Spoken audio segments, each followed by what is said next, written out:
for the start of the 13th Warwick Farm International, the 6th round of this year's Tasman Cup Series. Pole position on the grid taken by Steve Thompson of the United Kingdom. His best practice time, 1 minute 40. Next to him, Graham McRae of New Zealand. On the second line, Max Stewart of Victoria and John Walker of South Australia. Third line, Frank Matic, one of the early favourites for the race, with America's Sam Posey of the United States in car 34. On the fourth line, Tony Stewart and Alan Rollinson. On the fifth line, Kevin Bartlett and Graham Lawrenson. The sixth line, John McCormick and Errol Richardson and Dexter Dunlop at the rear of the field. About 20 seconds to go before the start of this race. 45 laps of the 2¼ mile circuit, 101 miles, or in metric terms 162 kilometres. Here's the start.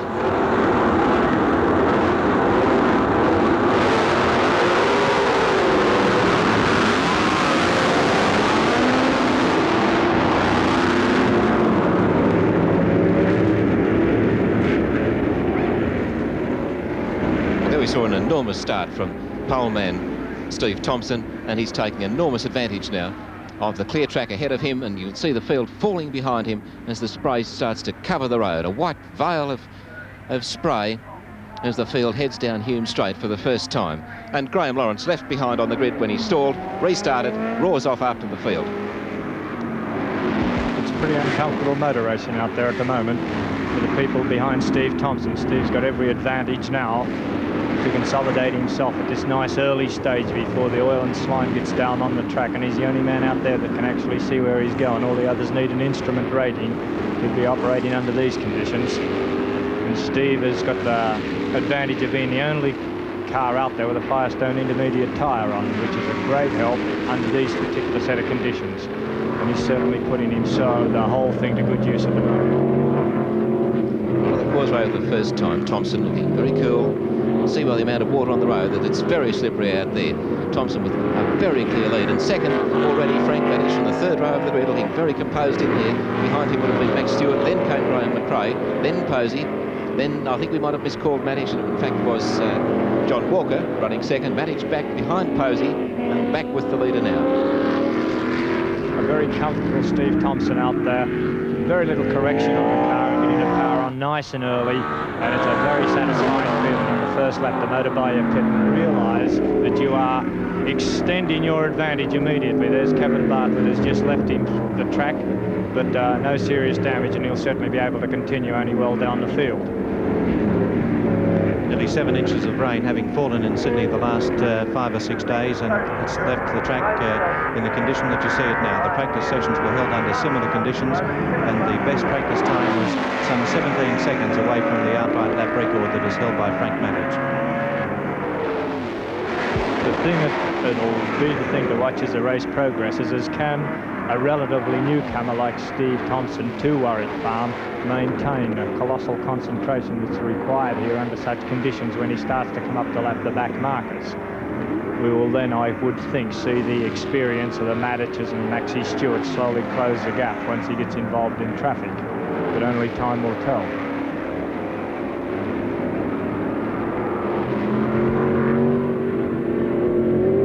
As they went over the finishing line to complete the first lap, Steve Thompson of the United Kingdom leading from car 25, driven by John Walker. In third place, Max Stewart, followed by McRae, then followed Sam Posey, Frank Matic, and Alan Robinson, another driver from the United Kingdom. There's Maxie Stewart, tucked away in the spray there. Johnny Walker having a real hard time with it all. I should think Max is just biding his time at the moment, but certainly Walker's driving a rather masterful race under these sets of conditions, and getting decidedly the best of the two cars at the moment. The problem driving under these conditions is to be able to find out where the puddles are and not have your foot right on a whole pile of power just as you hit a load of water, because this is just lethal, and the only reaction will be to swap ends immediately and hope you land somewhere softly. One of the points perhaps, Frank, worth making at this point is that if you do go off the road, it's very soft indeed. There's every chance that a car could bog, I would say, if it went off into the grass. I should think if you went off under these conditions, it's virtually a helicopter lift to get you out. I don't think the tow truck can possibly get there to aid you in any way, shape and form. The only problem under these conditions too also, you haven't time to sweep your gauges as often as you'd like, and any sort of mechanical deficiency cropping up, you would fail to notice. Steve Thompson of Britain still in front.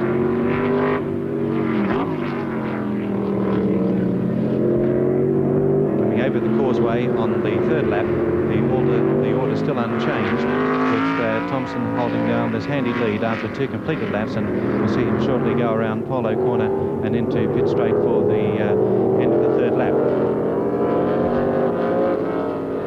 It's only Steve Thompson, whether he can maintain his concentration, as I said earlier on, under this sort of pressure, but at the moment he is in a very comfortable position with no cars around him, and he's not coming up to any back markers, and now is the time for Steve to consolidate himself, which he's putting to very good use. Nice and tight in the corners, just staying out of trouble in the centre of the road all the time, not looking for puddles, but all the time moving ahead of his competitors. Frank, Warwick Farm has a reputation of not being a kind one to a newcomer, yet Thompson came out yesterday with the fastest official at that time, and from the start he really looks as though he's handling the circuit well. Well, by looking at the car at Thompson's, he certainly had earned pole position, because there is no one challenging him at the moment in any way. And newcomers have mastered it, but they're usually been in the calibre of Jim Clark and Jochen Rindt and Graham Hill in the past, and to have a relatively unknown driver like Thompson suddenly find himself leading such talent is rather amazing. And it's not all down to car and tyres, it is down to an awful lot of ability to keep the whole lot on the road the way he's doing at the moment. So while Thompson's in front, he's well out in the lead. I think the interest now would centre especially on Frank Matic. Matic is lying second in the Tasman point score. He's got 18 points, trailing Graham McRae on 27. If Matic was to win this race and gain the 9 points for it, and McRae was unplaced, then he would lie level with McRae with 2 rounds to go. And now Posey on camera in that immaculately turned out Surtees, and behind him Matic, swallowing Posey's spray, realising that eventually he's got to get past him and start making his move toward the front.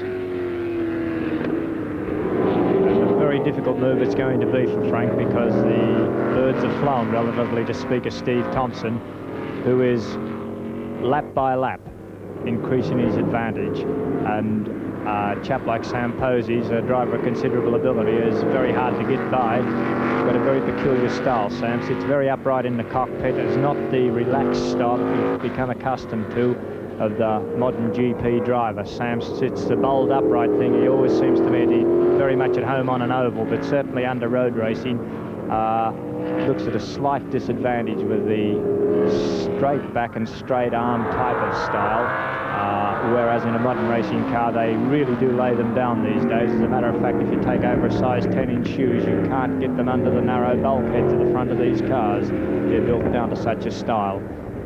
The shoe leather of a racing car is the tyre, Frank, and there's a lot of difference between the dry weather tyre and the wet weather. You'd like to explain it for us, perhaps? There's an enormous amount of difference. The problem is getting a wet weather tyre that'll work under the conditions of the particular day and the track. What works in England under icy cold conditions with little bits of snow certainly won't work out here. Here into the pits is the young Victorian driver Tony Stewart with the Dolphin England. Paul England, the master tuner, supervising what's gone wrong with this little car. And there's our man Steve Thompson, way out in front now. About now, with the pressure of the start and everything off, Steve, he'd be starting to think about getting by the back markers and not making any mistakes, because one mistake now can see all the back markers right with him again very quickly. And Dexter Dunlop, the man who was at the rear of the grid at the start of the race, we saw just lap in car 52 by Thompson. The order after 5 completed laps is Thompson, followed by Walker. In third place is Stewart, that's Max Stewart. In fourth place, McRae, followed then by car 34, which is the Surtees Chevrolet, driven by the American Sam Posey. Frank Matic still in 6th place, and there has been no change to those positions after 5 laps. Here we have Steve Thompson just pushing on in a very relaxed style. I have never seen a young man take the Warwick Farm quite so well. And he's not losing any time with the back markers like I thought he might. Incredible thing about him, Frank, is that he's only 25 years of age.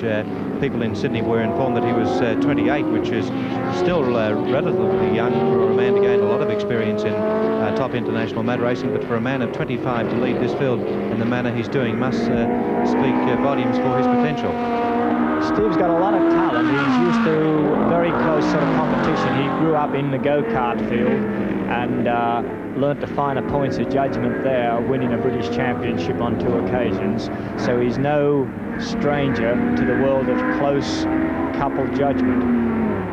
And Steve has turned in a lap of 1:38.3, which under these conditions, lapping these cars like he has to is a very creditable time. And I really can't see anybody challenging Steve while he stays on the road. And Tony Stewart being lapped by Steve Thompson around Polo Corner. That's a very tight bend there.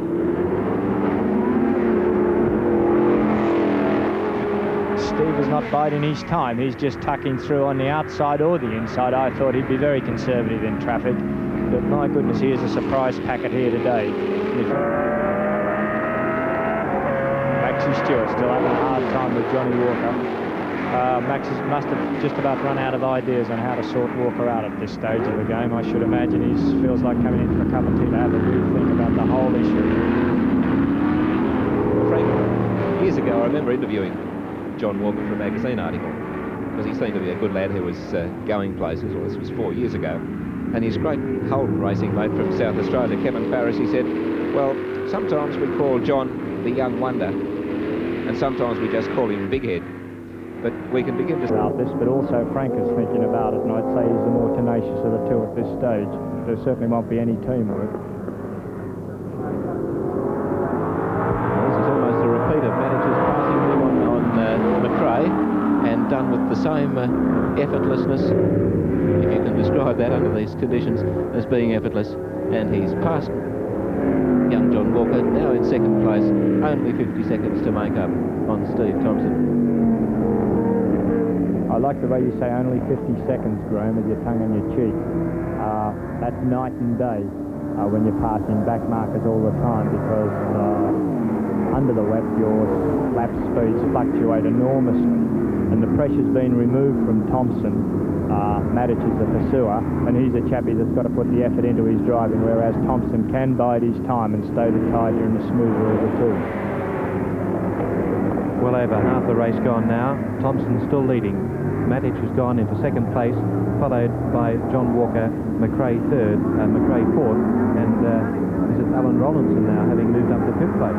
Sixth place, Alan Rollinson in car 21 has moved up to into sixth place.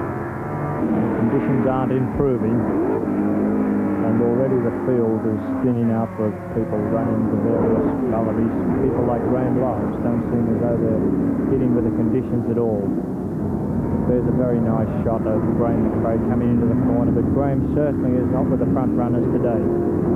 Driver of outstanding ability, Graham, but he's not suiting the conditions today. The car, the suspension, you only have to be a few points off on these things, and the conditions. A lot of drivers went out there thinking that the circuit may dry out a little bit and left their suspension a little bit hard, but in fact the conditions are deteriorated slightly, so any preconceived idea that the weather was going to assist them at the later stage when their fuel loads got down and they needed a firmer car, has certainly been the wrong decision. And Graham is probably one of these drivers that thought that he would think for the weather and has been caught out, and this is why he's so far back in the field. Likewise with probably Frank Matic, who's doing a slightly better job than Graham out there. But it's these little things that put the top liners back. But it also, on another day, they can have guessed right and be so far in front that it doesn't matter. Less than 5 of the 45 laps to go. The order is Steve Thompson from Frank Matic, with John Walker in third place, Graham McRae fourth, Max Stewart fifth, and in sixth place is John McCormick. That's the order, with just over 4 laps to go.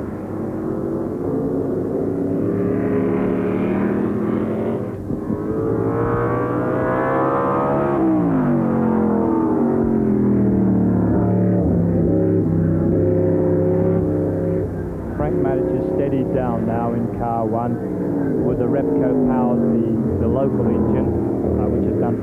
thorough service over the years, and he smoothed himself right out, and he just obviously decided that second place was a slot for him on a day like this.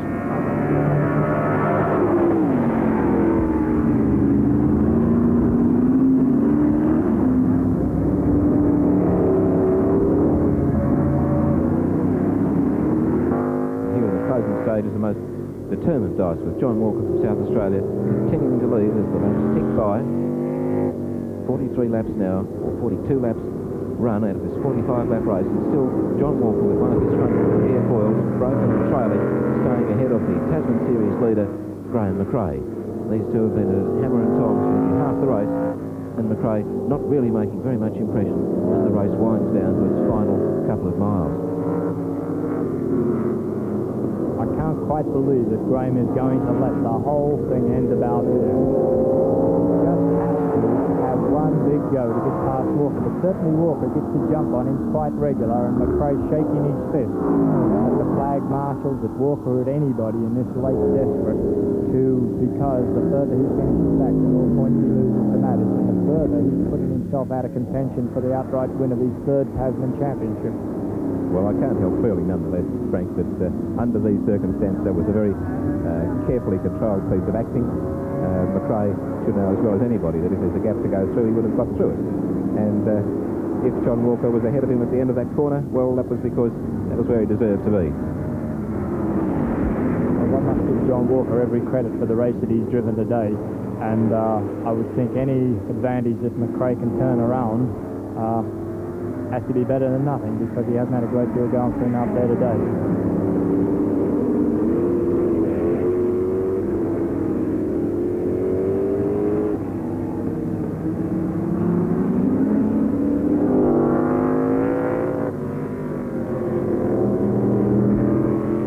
This stage, as these two continue their dice in the final and desperate stages of the race, we'll find that very shortly we'll have Steve Thompson, race leader, coming into view. He's now got a lead of nearly a minute and a half over second place Frank Battich.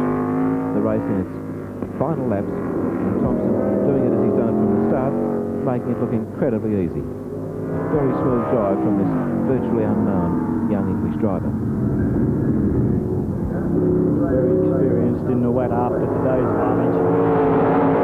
Greasy tracks haven't survived this one. And it's now in the dying laps, and there's no way that Thompson is about to toss this lot. It'd be a terribly cruel blow to see this young man lose this motor race at this stage of the proceedings. So Steve Thompson on his final lap. He was previously in 6th place in the Tasman Series, but this win here this afternoon will take him up into a clear 3rd place, but still a long way behind the series leader Graham McRae. Thompson of Britain in the Chevron Chevrolet V8, less than a lap to go now.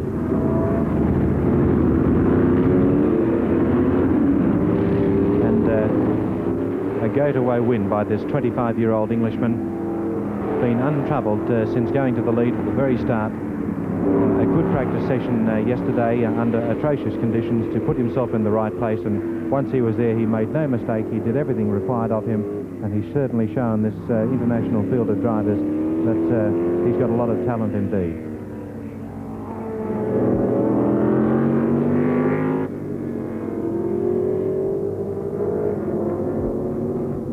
The point worth remembering at this stage of the race is that Thompson, being still astern of this great dice between John Walker and Graham McRae, will take the checkered flag, while Walker and McRae have still got 99.9% of their lap to complete to finish the race, so that while Thompson will have finished his race when the checkered flag falls, we must remember, I think, that McRae and Walker will still be hard at it for the remaining 2 1/4 miles of that final lap. Yes, and it's very close. You can see there is his race, and a very credible win for Steve Thompson. Matic a good 1 minute and 20-odd seconds behind the winner, Steve Thompson at least. And these two have been off the track. Well, there's an enormous turn-up, Alan, right on the very last lap with, it looks to me like Walker. No, it can't be, because it was Walker and McRae both left anyhow. the track. and it was McRae. You could tell by the double wings, or the intact front aerofoil, regains the road first, and McRae scrabbles his way up to finish third. Matic coming onto the causeway now on the final lap. Frank Gardner, how would that have happened? Well, I said the race has yet, and I couldn't believe, and I would think that Walker closed the door on McRae, and you're so committed under brakes that both cars touched and swapped ends, and McRae, being more experienced, got the better of the issue. And it's a bit unfortunate for Johnny to lose it like this, because he would be trying so hard for this particular place. But Groom's come out the better of the two, providing nobody's got flat tyres after that fracas, they'll be finishing in that order.